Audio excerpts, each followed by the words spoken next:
পুরানো ঘরটায় বসে গেছি। এগুলো ছোটবেলার ঘর।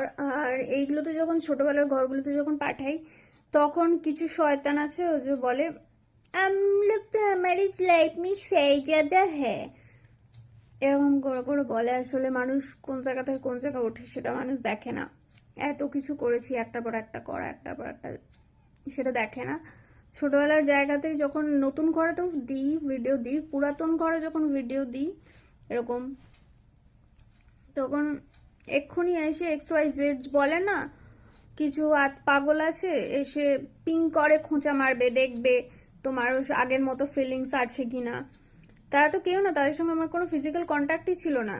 আর আমি খালি দিয়ে গেছি, জিনিস দিয়ে গেছি, এই করে গেছি। তো ওদের থেকে আমার কাছে কি এসছে, তো আমি কেন মনে রাখবো? Why should I keep remembering them? They are actually, বলে না, আগের জন্মে কোনো শত্রু ছিলে বা কিছু ছিলে, সেই জন্যই এক্ষুনি আমার এই পুরানো ঘরটা, বাট আমার এই পুরানো বইটাও নিয়ে বসে গেছি।